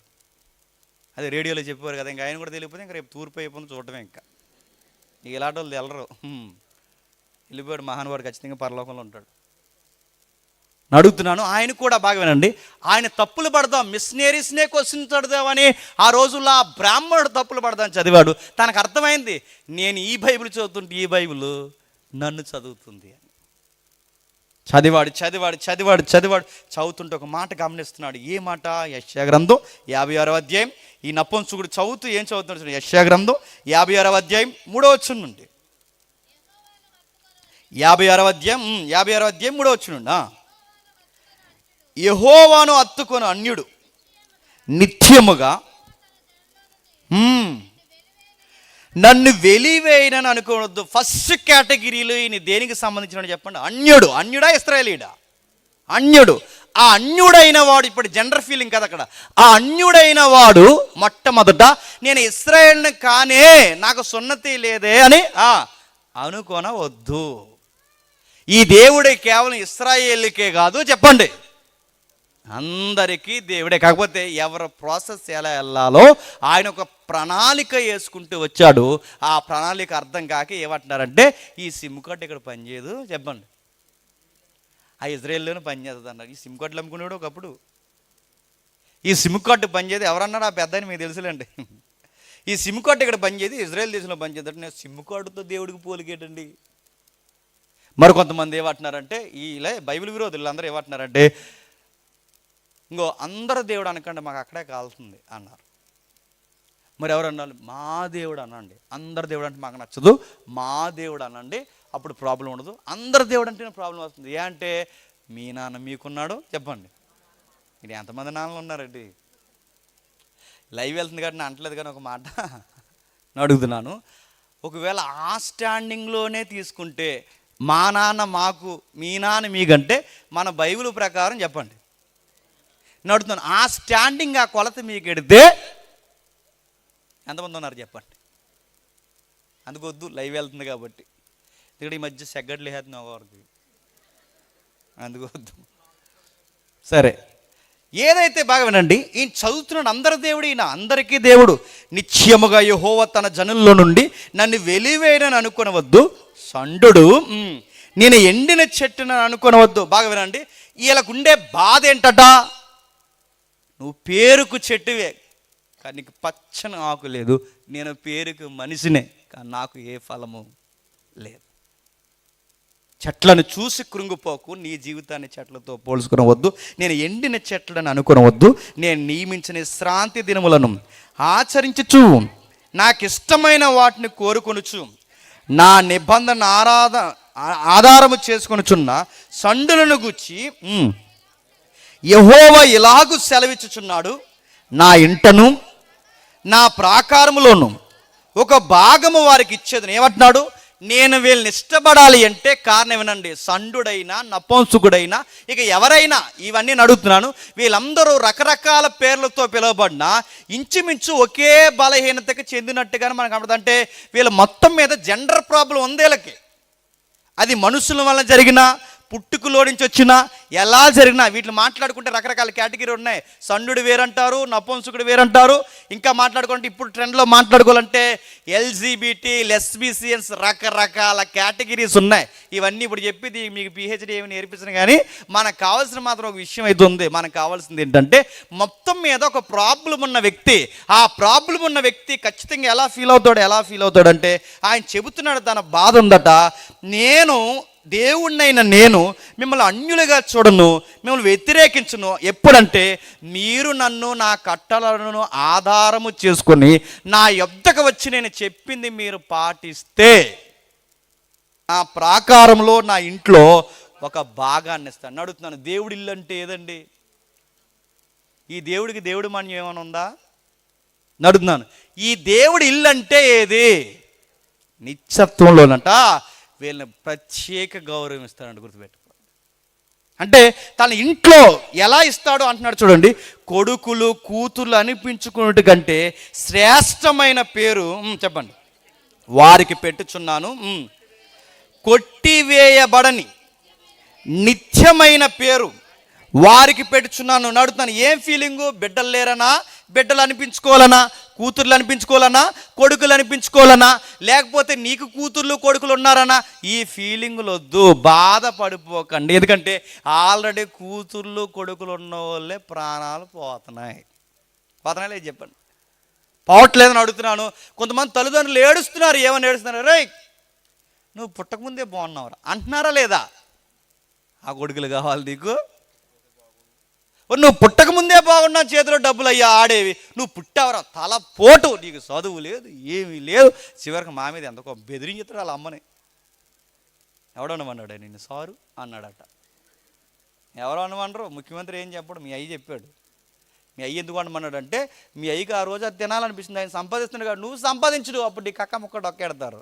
నువ్వు సంపాదించు, సాయంత్రం ఇంటికాడికి వచ్చి ఏమంటావు, నేను సారు తిన్నాను, తినకపోతే మాని. బెదిరించేస్తుంది. ఈరోజు మీరు చూడండి, వయసుకు వచ్చిన కూతుర్లు, వయసుకు వచ్చిన కొడుకులు తిరగబడి అమ్మా నాన్న మీద కేసులు పెడుతున్నారంటే మీరు నమ్మగలరా? ఎందుకు కేసు పెడుతున్నారంటే వీళ్ళగట్ట మైనారిటీ తీరిపోయిందంట. 18 సంవత్సరాలు దాటి 19లోకి అడుగు పెట్టిన తర్వాత ఇంటికి వచ్చి మనకు గుడ్ న్యూస్ చెప్తారు. ఆ గుడ్ న్యూస్ కాదు, బ్యాడ్ న్యూస్. ఆ గుడ్ న్యూస్ బ్యాడ్ న్యూస్ ఏంటంటే, వాళ్ళ గుడ్ న్యూస్ మనకు బ్యాడ్ న్యూస్ వచ్చి, మమ్మీ డాడీ నేను ప్రగాఢముగా ఆ 3 ఈదులో ఉన్న అమ్మాయిని ప్రేమించాను. మీరు ఒప్పుకోకపోయినా చెప్పండి, నేను పెళ్ళిని. వీళ్ళు ఒప్పుకోకపోయినా చేసుకుంటాడంట. మీరు ఒప్పుకోకపోయినా చెప్పండి, నేను పెళ్లి చేసుకోను. ఆడపిల్ల కూడా పెట్టట్లేదండి, ఆడపిల్ల కూడా కేసులు పెట్టలేదు చెప్పండి. అందరూ కాదండి, కొంతమందిని అడుగుతున్నాను. ఈరోజు వచ్చి అడుగుతున్నారు, ఏమని? మమ్మీ డాడీ నేను ఒకరిని ప్రగాఢముగా ప్రేమించాను. అబ్బాయి లేకపోతే ఓన్లీ నా గుండు కూడా వేసుకుంటుంది అంటారా? అది కనబడకపోతే నాకు రోజులా ఉండలేదు, గాలి ఎత్తలేదు, నాకు రకరకాలన్నీ చెప్తారు, నాకు బతకాలనిపించట్లేదు. అడుగుతున్నాను, వద్దమ్మా గాలేదో నీకెందుకే, ఆడు ఏదో బ్లేడ్ బ్యాచ్కి వెళ్ళా ఉన్నాడు, ఆడు నీకెందుకే అని చెప్తే ఎన్ని చెప్పినా మీరు మీ కొలతో కాదు చెప్పండి, నా కొలతో. అలా కాదు, ఇలాగ ఎన్ని చెప్పండి ఖచ్చితంగా చెప్తారు, మీ కొలతో కాదు నా కొలతో చూడండి. చెత్త వీళ్ళకి ఎలా ఉంటుందండి, ఈ నాశనం అయిపోయేవరకు అలా ఉంటుంది. ఆ తర్వాత పెళ్ళి అయిపోతే కొంతమంది గీరగా ఉంటాడు, వదిలేయడం. ఇంకా ఆ వదిలేని తర్వాత పెళ్ళి అయిపోతే తర్వాత ఆఫ్టర్ 2 months 3 months లేదా ఒక ఆఫ్టర్ 6 months తర్వాత చూడండి వీళ్ళు పూరి కొట్టేట్టుకుంటారు సెంటర్లు ఇద్దరు కలిసి. పూరీలే బజ్జీలే అనుకోవడమే అంతే. ఎందుకంటే ఆడికి చదువు పాయా, ఆడి చదివితే ఇలాంటివి పెట్టుకోడు, ఈవిడికి చదువు పాయా, వీళ్ళిద్దరూ తినంగా చదివితే ఇలాంటి స్టోరీలు పెట్టుకోరు. వీళ్ళకి చదువు లేదు టాలెంట్ లేదు కనుక ఎలా బతుకుతారు? పూరీలే. నేను అడుగుతున్నాను, ఎలాంటి పిల్లలు కావాలా? పిల్లలు లేరని బాధపడకు నడుతున్నాను. ఈ తరం పిల్లలైనా ఏ తరం పిల్లలైనా చూస్తున్నారా? కాలో చెయ్యో మూలన పడితే వాళ్ళకి బరువైపోతున్నాం. కోడలు వస్తే అందంట, వాసన వచ్చేస్తుంది మీ అమ్మ, బయట వేసే మంచం అందట. ఈడు వెంటనే సుప్రీం హీరోలాగా ఫీల్ అయిపోయి, మమ్మీ కొంచెం మీరు బయట ఉంటారా అని అడిగారట. నేను అడుగుతున్నాను, కొంప కట్టిందాళ్ళు, పెట్టిందాళ్ళు, వస్తువులు తెచ్చిందాళ్ళు, కానీ వాళ్ళకి వయసు అయితే వాళ్ళకి మంచం మాత్రం బయట. ఈ కూతుర్లు కావాలా? ఈ కొడుకులు కావాలా? ముద్దెట్టడానికి ఏడ్చే ఈ కొడుకులు కూతుర్లు కావాలా? నేను చెప్తున్నాను షండుడా, నేను చెప్తున్నాను అన్యుడా, నేను చెబుతున్నాను బయట నుంచి వస్తున్నవాడా, నేను చెప్తున్నాను యెహోవానైనా నా వైపు చూస్తే కూతుర్లు కొడుకుల కన్నా గొప్ప స్థానం నేను ఇస్తాను. మృదుము వచ్చే వరకు నేను ఎత్తుకుంటాను. నేను చూస్తా నీ లైఫ్లో. ఇదిగో నీ అన్న ఉనికి స్టార్ట్ అవ్వకముందే మీ అమ్మ గర్భంలో నా కళ్ళతో నేను చూసా. నీ ఎముకలు ఎలా ఎదగాలో నేను చూసా. నువ్వు ఎప్పుడు పుట్టాలో నేను డిసైడ్ చేసా. ప్రతి దానికి నీ పుట్టుక దగ్గర నేను ఎదురు చూసా. ఇప్పుడు కూడా నువ్వు నా మీద ఆధారపడితే నీ గిట్టే వరకు కూడా మొత్తం నీ కార్యక్రమాలు సమస్తము సమకూర్చి చెప్పండి నేను జరిగించి నేను చూస్తాను. నా వైపు చూడాలి. ఈ మాటలు నీకు నాకు ఎలా ఉన్నాయో తెలియదు, కానీ ఆ రాత్రి నిద్రపోకుండా ప్యాలెస్లో చదువుతున్న ఆయనకి ఎలా ఉంటాయి చెప్పండి. ఒక్కసారి ఊపిరి వచ్చినట్టుంటుంది, ఒక్కసారి తన మనసు తెప్పరిల్లినట్టుంటుంది, ఒకేసారి తన మనసు లాగుతుంటుంది. ఎవరబ్బా ఈ దేవుడు, ఎక్కడుంటాడు? నేను ఏ బాధల నుండి చదివితే సరిగ్గా ఆ బాధల్లోంచి నాతో మాట్లాడుతున్నాడు. నేను ఏ ఇబ్బందుల్లో ఉంటే ఆ ఇబ్బందుల్లోంచి నాతో మాట్లాడుతున్నాడు. ఈ మాట్లాడే దేవుడు ఎక్కడున్నాడు? ఎలా మాట్లాడతాడు ఈ దేవుడు అంటే మీరు ఎప్పుడు గుర్తుపెట్టుకోండి, ఈ బైబిల్ ద్వారా మాట్లాడతాడు. ఈ బైబిల్ ద్వారా మాట్లాడతాడు. ఇది చదవండి, ఈ బైబిల్ చదవండి. అందుకే ఆ నపోసు కూడా ఆ బైబిల్ చదువుతుంటే దేవుడు మాట్లాడుతున్నాడు. ఎక్కడుంటాడు ఈ దేవుడు? ఈయన సన్నిధి ఎక్కడుంటే చూచాయిగా ఎక్కడో ఆయనకి ఇన్ఫర్మేషన్ వచ్చింది. ఆయనకున్న రాజకీయ పలుకుబడిని బట్టి ఆయనకి ఇన్ఫర్మేషన్ వచ్చింది. ఎక్కడుంటుంది ఈ దేవుని సన్నిధి అంటే ఆయనకి తెలిసింది జెరూసలేం సిటీలో ఉంటుంది ఈయన సన్నిధి. ఏముంది అక్కడ? సొలొమోను ఒక టెంపుల్ కట్టించాడు. ఆ కింగ్ సాల్మన్నే కట్టించాడు. ఒక పెద్ద మందిరం కట్టించాడు. ఆ మందిరం ఈయన సన్నిధి. ఆ సన్నిధిలోని ఈయన ఆరాధనలు అందుకుంటుంటాను. కానీ ఈ పాయింట్ స్ట్రైక్ అయింది. ఖచ్చితంగా ఇప్పుడు సెలవు సీట్లు ఏం రాస్తాడు చెప్పండి? మాట్లాడే దేవుడి దగ్గరికి వెళ్తున్నాను మేడం జీ అని రాస్తాడు. ఏమని రాస్తాడు? మాట్లాడే దేవుడి దగ్గరికి వెళ్తున్నాను. నేను చాలా గుళ్ళు తిరిగాను, గోపురాలు తిరిగాను, కానీ ఏ దేవుడు నాతో మాట్లాడలేదు. కానీ ఒక మాట్లాడే దేవుడు ఉన్నాడు. ఆ మాట్లాడే దేవుడు నా బాధల్లో మాట్లాడాడు, నా కన్నీళ్ళతో మాట్లాడతాడు, నా ఒంటరితనంతో మాట్లాడు. నాకు ఎవరూ లేరు, నా కూతురు లేరు, కొడుకు లేరు. నేను కూతురు అనిపించుకోలేకపోతున్నాను, కొడుకు అనిపించుకోలేకపోతున్నాను. నేను బాధలు ఉన్నప్పుడు బాధపడకు, నీకు కొత్త పేరు పెట్టి నా ఇంటిలోనే ఒక ప్రత్యేకమైన స్వాస్థ్యం ఇస్తాను. నాతో ఎంత స్పష్టంగా మాట్లాడినా ఆ మాట్లాడే దేవుడిని ఆరాధించుకోవడానికి వెళ్తున్నాను అన్నాడు. ఏం చేయడానికట? ఆరాధన. అడుగుతున్నాను, ఆరాధన అంటే ఆరాధన ఆరాధన ఆరాధన ఆరాధన అన్న ఆరాధన కాదు. ఈ మధ్య ఇది ఎక్కువైపోయింది. ఆరాధనకు వ్యతిరేకం కాదు, ఆరాధన చెయ్యొద్దు అంటలేదు, ఆరాధన తప్పని అంటలేదు, కానీ దాన్ని ఎక్స్ట్రీమ్ చెయ్యొద్దు అంటున్నా. చూసారు ఒక వీడియో, మీరు చూసారు లేదా? ఆరాధన ఆరాధన ఆరాధన ఆరాధన, ఆ కీబోర్డ్ ప్యాడ్ కొడతారు కదా, ప్యాడ్ అయిన దగ్గరికి వెళ్ళి ఆరాధన ఆరాధన ఆరాధన ఆరాధన ఆరాధన ఆరాధన కొట్టుని దాన్ని ఆరాధన ఆరాధన అంటే ఆడు కొట్టలేక కొట్టుకో అని ఇస్తాడు. ఆరాధన అంటే లాస్ట్లో మ్యూజిక్ పెంచడం కాదు, చెప్పండి. ఆరాధన అంటే అది కాదు. ఆరాధన అంటే మరి ఆరాధన అండమే ఆరాధన కాదు. మళ్ళీ చెప్తున్నాను, ఆరాధన అండమే ఆరాధన కాదు, ఆరాధన అండమే ఆరాధన కాదు. ఇప్పుడు నా వైఫ్ ఉందండి, పెద్దలు చెప్పిన ఉదాహరణ నేను చెప్తున్నాను. నా వైఫ్ ఉంది, నా వైఫ్ నన్ను ప్రేమిస్తుందంటే ఎలా ప్రేమిస్తుంది? ఆరాధన ఆరాధన అంటే ప్రేమించినట్టా? ఐ లవ్ యూ అంటే ప్రేమించినట్టా? నేను ఉద్యోగానికి పోతాను, ఏదో పనికి పోతాను, లేదా ఈ సభకు పోయి ఇంటికి వెళ్తాను. ఇంటికి వెళ్ళిన తర్వాత ఏం చేయాలి? నాకు నీళ్ళు ఇవ్వడమో, నాకు టవల్ ఇవ్వడమో, నాకు భోజనం పెట్టడమో ఏదో ఒకటి చెయ్యాలి. నేను బయటకు వచ్చిన తర్వాత అది ఏమీ చేయకుండా టిప్ టాప్గా కూర్చుని మంచిగా డ్రెస్ వేసుకుని ఆ లిప్టిక్ కోటింగ్లు అన్నీ వేసుకుని ఆ సోఫా సెట్లు కూర్చుని జేమ్స్ గారు ఐ లవ్ యూ అందనుకోండి, వెల్కంలో బాగానే ఉంటుంది, సేమ్ టు యూ అంట. ఆ లోపలికి వెళ్తే వెళ్ళిన తర్వాత స్నానానికి నీళ్ళు ఇవ్వంటే నీళ్ళ తర్వాత ఐ లవ్ యూ అందనుకోండి. భోజనం తర్వాత ఐ లవ్ యూ అందరు. నేను ఏమడిగినా ఐ లవ్ యూ అంటుంది అనుకోండి, ఏమంటాను చెప్పండి? ఒకసారి ఐ లవ్ యూ చంపి జైలుకుపోతాను ఏమనుకోండి అంటాను. అన్న నడుతున్నాను ప్రతి దానికి, నాకు అన్నానికి ఐ లవ్ యూ, బట్టలకు ఐ లవ్ యూ, నీళ్ళకి ఐ లవ్ యూ అంటే అది నన్ను అని అడుగుతున్నాను. అది నన్ను ఆరాధించడం అవుతుందా? నన్ను ఆరాధన అంటే చెప్పనా, నాకు బట్టలు కావాలి, నాకు నీళ్ళు కావాలి, నాకు అన్నం వండాలి, నా కౌగిట్లో నా ప్రేమను పొందుకోవాలి, నా బిడ్డలను కనాలని అడుగుతున్నాడు. ఇది కదా సర్వము శారీరకంగా మానసికంగా తనను తాను నాకు అప్పగించుకోవడమే చెప్పండి ఆరాధన. దీన్నే బైబిల్ ఏమన్నా చెప్తున్నా, ఆత్మతోను సత్యముతోను శారీరకంగా మానసికంగా నీ ఉనికే మొత్తం ఎవరికి సమర్పించాలి చెప్పండి. అది ఆరాధన అంటే. ఇలాంటి వర్షిప్ చేయడానికి వస్తున్నాడు అక్కడికి ఎవరు? నపుంసకుడు. ఇలాంటి ఆరాధన చేయడానికి వస్తున్నాడు. ఆ వస్తున్నప్పుడు ఏం జరుగుతుందో చదువుదాం. ఇప్పుడు రండి అపోస్తుల కార్యములు త్వరగా అపోస్తుల కార్యములు 8వ అధ్యాయం, అపోస్తుల కార్యం 8వ అధ్యాయం 28వ వచనం.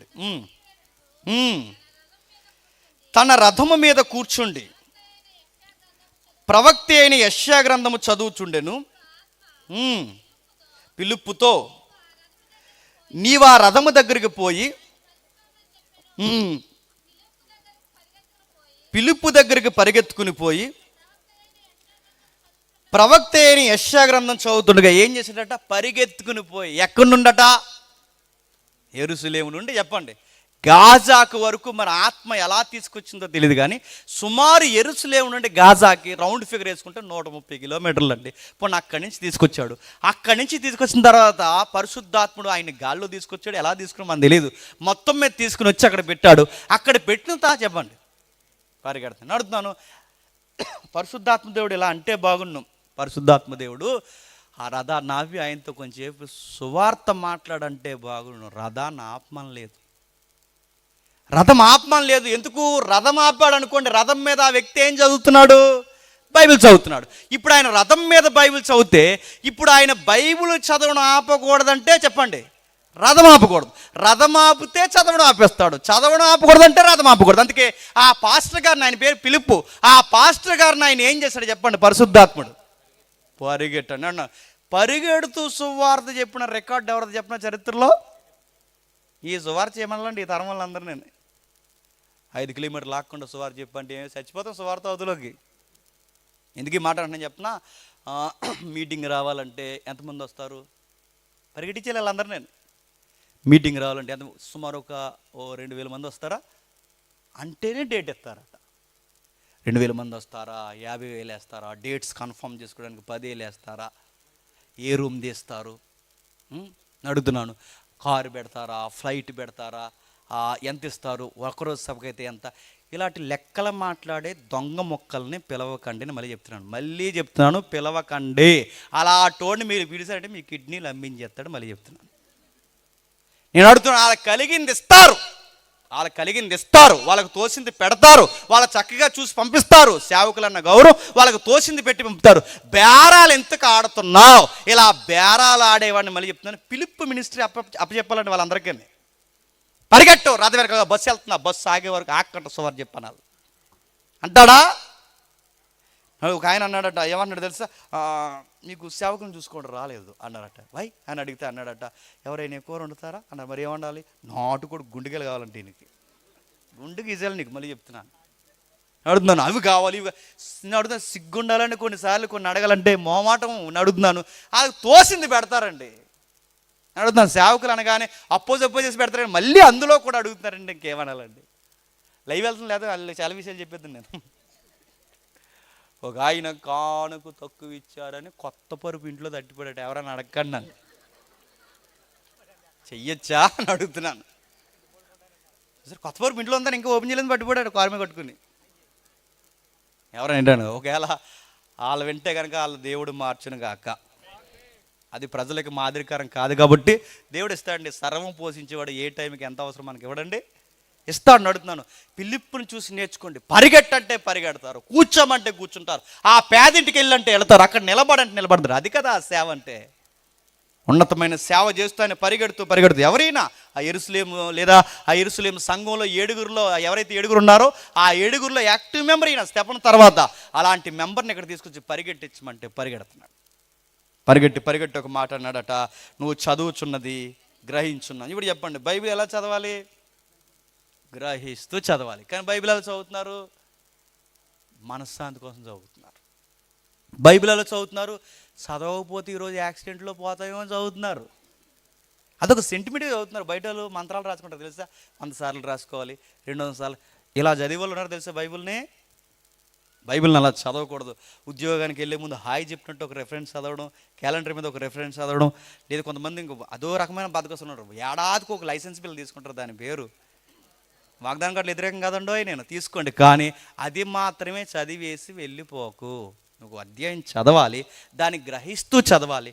అలా చదివినప్పుడు దేవుడు మురిసిపోతాడు. ఎంత మురిసిపోతాడో చూడండి. ఆ రథం ఆపొద్దన్నాడంటే ఆ బైబిల్ చదివే వ్యక్తి డిస్టర్బెన్స్ అవడం ఎవరికి ఇష్టం లేదు చెప్పండి? పరిశుద్ధాత్మ దేవునికి ఇష్టం లేదు.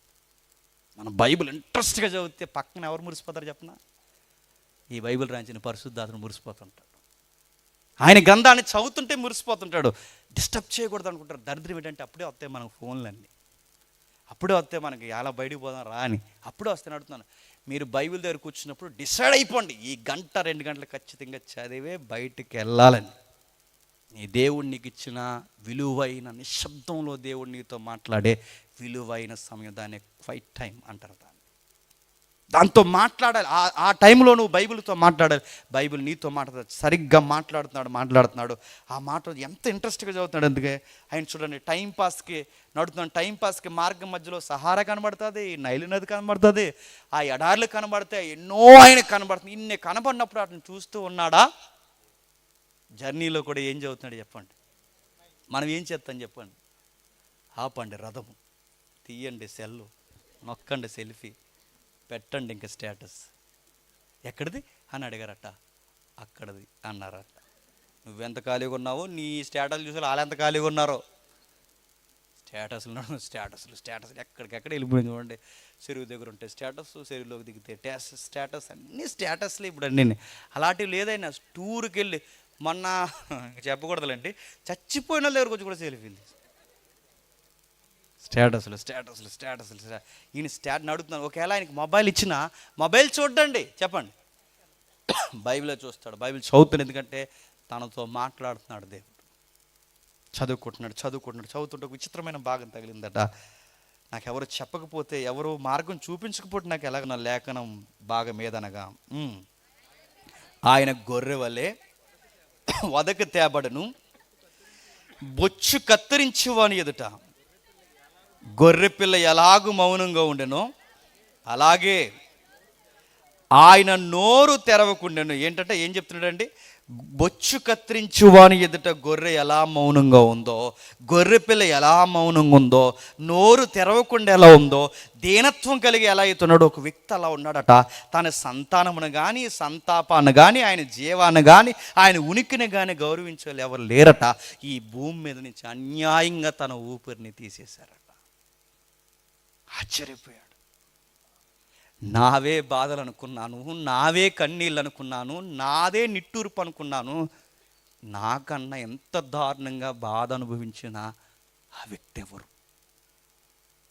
నాకన్నా దారుణంగా బాధ అనుభవించాడు. కనీసం నాకు ఉద్యోగం ఉంది, నాకు గౌరవం ఉంది, నాకు చెప్పుకోవడానికి సైన్యం ఉంది. ఆయనకి నా అన్నవారు ఎవరో పక్కన లేరట. గొర్రె పిల్ల మౌనంగా ఉండిపోయాడట. తన ఊపిరిని అన్యాయంగా ఈ భూమి మీద తీసేశారట. అన్యాయం జరుగుతున్న నోరు తెరవకుండా మౌనంగా ఉండిపోయాడట. నేను అడుగుతున్నాను, మానవ జాతిలో నా ఏ బాధలు అనుకున్నాను, మానవ జాతిలో ఏ మానవుడు పడలేనంత బాధపడినా ఈ మానవుడు ఎవరు? ఈ మానవుడు ఎవరు? ఎంత బాధలా? మనిషి అన్నవాడు ఇంత బాధలు పడతాడా? నోరు మూసేశారా, జీవాన్ని తొక్కేశారా, ఆయన ఊపిరిని పీకేశారా? మానవ జాతిలో ఎంత అన్యాయానికి గురైన ఆ వ్యక్తి ఎవరు? ప్రవక్తనా? లేదా ఆ ప్రవక్త ఎవరిని గూర్చైనా చెబుతున్నాడా? అసలు ఎవరిని గూర్చి ఇంత బాధలు అనుభవించిన వ్యక్తి ఎవరు? ఈ వ్యక్తి బాధలు చదువుతుంటే నా ఈ బాధలే కాదనిపిస్తుంది. ఈ వ్యక్తి కన్నీరు చూస్తుంటే నాది కన్నీరే కాదనిపిస్తుంది. ఈ వ్యక్తి పడిన ఒంటరితనం చూస్తుంటే నాది ఒంటరితనమే కాదనిపిస్తుంది. ఆయన కన్నా నేనే బాగున్నాను. ఎంత బాధలు పడిన ఆ వ్యక్తి ఎవరంటే ఫిలిప్పు చెబుతాడు ఖచ్చితంగా. ఆయన పేరు నజరేయుడైన యేసుడు. ఆయన పేరు నజరేయుడైన యేసుడు. అవునా? ఆయన పేరు నజరేయుడైన యేసు అయితే ఆయన ఎందుకు చనిపోయాడు? ఎందుకు? మళ్ళీ ఫిలిప్పు చెప్తాడు, ఆయన ఎందుకు చనిపోయాడు? ఆయన చేసిన తప్పులకు కాదు. ఆయన ఎందుకు చనిపోయాడు? ఆయన కోసం కాదు. ఆయన ఎందుకు చనిపోయాడు? ఆస్తుల కోసం కాదు. ఆ వ్యక్తి ఎందుకు అంత అన్యాయంగా చనిపోయాడంటే ఆ నపుంసకుడు చెప్తాడు, ఆ వ్యక్తి చనిపోయింది నీ కోసం, నా కోసం. మానవ ఆకారంలో కనబడిన దైవం ఆయన చెప్పినప్పుడు ఏమైపోయి ఉంటాడు చెప్పండి. సిలువను చూసిన వెంటనే ధైర్యం వచ్చింది. సిలువ బాధలు చూసిన వెంటనే ధైర్యం వచ్చింది. యేసు ప్రభు చరిత్ర తెలుసుకున్నట్టు ఆయనకు అర్థమైంది, నా బాధలకి ఒకే ఒక్క జవాబు, నా కొరకు ఒక మానవుడిగా చనిపోయిన దేవుడు. విచిత్రం చూడండి. వెంటనే అన్నాడట 20:38 వారు త్రోవను వెలుచుండగా నీళ్ళున్న ఒక చోటకి వచ్చినప్పుడు నపుంసకుడు, ఇదిగో నీళ్లు నాకు బాప్తిసమిచ్చుటకు ఆటంకం ఏమని అడిగి రథము నిలుపమని ఆజ్ఞాపించను. పిలుపు నపుంసకుడు ఇద్దరు నీళ్ళలోకి దిగి అంతటా పిలుపు అతనికి బాప్తిసమిచ్చాను. మీరు చూడండి, వచ్చిన వాడు ఏమైపోయాడు? జస్ట్ వర్షిప్ చేద్దామని వచ్చాడండి. వర్షిప్ చేసినోడు ఇప్పుడు ఎక్కడికి వచ్చాడు చెప్పిన? దేవుని రాజ్యంలోకి వచ్చాడు. తన స్థితిని మార్చేశాడు. ఇప్పుడు స్త్రీ అని కానీ పురుషుడని కానీ లేదు, నల్లోడని కానీ తెల్లోడని కానీ లేదు, ఇప్పుడు ఆఫ్రికను ఆసియన్ లేదు. ఇప్పుడు ఈయనెవరు? సర్వోన్నతుడైన దేవుని కుమారుడు. అంతే. అలాంటి పేరు, అలాంటి పిలుపు, అలాంటి విచిత్రమైన ప్రేమను ఎప్పుడైతే ఆ నపుంసకుడు పెట్టాడో ఏమైపోయి ఉంటాడు చెప్పండి? ఆశ్చర్యపోయాడు. మర్మ గర్భంగా ఉండిపోయిన ఒక మాట చెప్తాను చరిత్రలో నుంచి. ఈ రోజుకి ఇజ్రాయేల్ ఎవరైనా ఉంటే వాళ్ళని అడగండి. వర్క్ చేయడానికి వెళ్తుంటారు కదా మన తాలూకాలు ఎవరైనా, వాళ్ళని అడగండి. ఎప్పుడైనా మీరు డబ్బులు పోగేసిన ఇజ్రాయేల్ టూర్ వెళ్ళినా ఇల్లు చూడండి. అక్కడ సొలొమోన్ టెంపుల్ గుమ్మాలు ఉంటాయి ఇప్పటికీ. ఆ సొలొమోన్ టెంపుల్, ఆ మందిరం గుమ్మం ఎదుట కుడివైపున ఒక బోర్డు ఉంటుంది. ఆ బోర్డు పాత నిబంధన బేస్ చేసుకుని కొన్ని ఆజ్ఞలు రాసుంటాయి. ఆ ఆజ్ఞలో ఒక ఆజ్ఞ ఏంటో తెలుసా? లోపలకు అన్యుడు కానీ, చెప్పండి, లోపలకు అన్యుడు కానీ, రుసములు నలిగినవాడు కానీ, సంఢుడు కానీ దేవాలయంలోకి రావడానికి వీల్లేదు. ఇప్పుడు మీరు ఆలోచించండి, ఇన్ని వేల కిలోమీటర్లు ప్రయాణం చేసి వచ్చిన ఆయన్ని లోపలికి రానిచ్చుంటారా? మామూలుగా అంచనా కలిసి ఆరాధన ఎక్కడో ఆ ప్రాంగణంలోనే ఎక్కడో చేసుకుని వచ్చేసి ఉంటాడండి. బహుశా లోపలికి వెళ్ళనిచ్చుంటారా ఏమో, నేను చెప్పలేను. కానీ నాకు అర్థమైన దాని ప్రకారం చెప్తాను, బహుశా వెళ్ళనిచ్చుంటారు. కానీ విచిత్రం ఏంటి చెప్పిన, ఈ దేవుడి దగ్గరగా వెళ్ళడం కాదు, చెప్పండి, ఈ దేవుడి దగ్గరికి ఆయన వెళ్ళడం కాదు, ఆ దేవుడే అరణ్య మార్గంలో ఈ నెతుక్కుంటూ దగ్గరకు వచ్చేసాడు. పరిశుద్ధాత్మ దేవుడు. మీరు ఊహించండి, గాజాకి యెరూషలేము మార్గంలో పరిశుద్ధాత్ముడు కనిపెడుతున్నాడట. నీకు నాకు పరిశుద్ధాత్ముడు కనబడ్డేమో కానీ ఖచ్చితంగా అక్కడ ఒక పాస్టర్ గారు ఉన్నారు. ఆ పాస్టర్ గారు కనబడతారు. ఎవరు ఆ పాస్టర్ గారు చెప్పండి? పిలుపు పాస్టర్ గారికి కనబడతారు. పిలుపు పాస్టర్ గారికి అంటే డిస్కషన్ లేదో అర్థం చేసుకుని నేను చెప్తున్నాను. పిలుపు పాస్టర్ గారు ఏం పరిశుద్ధాత్మ దేవుడా, ఎవరి కోసం నన్ను అక్కడి నుంచి ఇక్కడికి తీసుకుని వచ్చావు, సుమారు 130 కిలోమీటర్లు, నువ్వు నాకన్నా ముందుకి ఇక్కడ ఎదురు చూస్తున్నావు, ఎవరి కోసం ఎదురు చూస్తున్నావు పరిశుద్ధాత్మ దేవ అని అడిగితే ఆ పరిశుద్ధాత్మ దేవుడు అంటాడట, రక్షణ లేని ఒక నల్ల జాతీయుడి కొరకు ఎదురు చూస్తున్నాను అంటాడట. ఇప్పుడు చెప్పండి, ఈ సభ మీద పరిశుద్ధాత్ముడు ఉంటే, ఈ ప్రాంగణంలో తండ్రి కుమార పరిశుద్ధాత్మలు పనిచేస్తే, ఈ రాత్రి ఆయన ఎదురు చూస్తున్నది ఎవరి కొరకు తెలుసా? రక్షణ లేని విశ్వాసుల కొరకు ఎదురు చూస్తున్నాడు. గుర్తుపెట్టుకోండి, ఈ రక్షణ సభ రక్షణ లేకుండా ఇంకా ఎవరైతే ఉన్నారో అది మీతోనే మాట్లాడుతుంది. నాకు వాళ్ళు ఉన్నారు, నాకు వీళ్ళు ఉన్నారు, నాకు వాళ్ళు ఎవ్వరు ఉండరు. మళ్ళీ చెప్తున్నాను, నీకు ఏదన్నా తేడా గడియలు వచ్చాయో ఒక్కరు నీకు కనబడరు. కరోనాలో తెలిసిపోయారు కదండి అందరూ. ఉన్నారా, ఉంటారా అన్నారు, ఉన్నారా, ఊహించేస్తున్నాను, ఉన్నారా, వ్యాధి అందును బాధ అందును ఎక్కడికి వెళ్ళనన్నారు ఇలాంటి డయాస్ మీద. వ్యాధి ఎందు బాధ ఎందు ఎక్కడికి వెళ్ళను, సాగు తప్ప నిన్ను నన్ను ఇంకేది, అన్నీ దొంగ ప్రమాణాలండి. నిజంగా ఉంటారనుకుంటున్నారు, ఏముండరండి. కరోనా వచ్చింది పాజిటివ్ అన్నారట, అంతేనట, క్వారంటైన్లో పెట్టేశారట. వాళ్ళ ఆవిడ అక్కడి నుంచి ఏమండి కొంచెం దాహం, నాకు అన్నం పెట్టండి అనగానే అక్కడ ఉండి బయటకు రాకు అని కంచంలో అన్నం పెట్టి కర్రతో గంటాడంట. ఇటు కుక్కను చూసినాడు, ఏ తగ్గని అప్పుడు వద్దు కానీ అన్నాడట. వాళ్ళ ఆయనకి దాహం వేసే, కొంచెం దాహం వేస్తుంది నీళ్ళు ఇవ్వంటే గ్లాస్ కర్ర కట్టించిందట, ఇదిగో తాగండి అని. నేను అడుగుతున్నాను, ఉంటారా? వ్యాధి ఎందు అంటారు, కరోనాలో ఉన్నారా? కొంతమంది ఉన్నారులేండి, మళ్ళీ అందరితో అంటే ఒగ్గోడ మహిళా సంఘాలు వచ్చేస్తాయి. నేను అడుగుతున్నాను, ఉన్నారంటే మెజారిటీ ఉండరు. వ్యాధి ఎందు బాధ ఎందు ఉంటారంటే ఎవరుంటారో లేదో నాకు తెలియదు, కానీ నేను ఎత్తుక్కుంటూ ఉండే ఒక దేవుడు ఉన్నాడు. ఈ బంధాల కన్నా, ఈ తల్లిదండ్రుల ప్రేమ కన్నా, ఈ ప్రియుల ప్రేమ కన్నా, అన్నిటికన్నా నిన్ను ఎత్తుకుని ప్రేమించే ఒక ప్రేమ, కలవిర గరి మీద నీకోసం బలైన ప్రేమ. ఖచ్చితంగా నీకోసం ఉంటాడు ఆయన, ఖచ్చితంగా నీకోసం ఎదురు చూస్తాడు. అందుకే ఆ నపుంసకుడికి అర్థమైంది. ఆ అర్థమైన వాడు తిరిగి వెళ్ళాడు. బయట చరిత్రలో నేను చెప్తున్నాను, ఆ తిరిగి వెళ్ళిన వాడు ఖచ్చితంగా ఒక అనుభవం చెప్తాడు. 39వ వచనం చదవండి ఒకసారి. 39వ వచనం ముగించేద్దాం.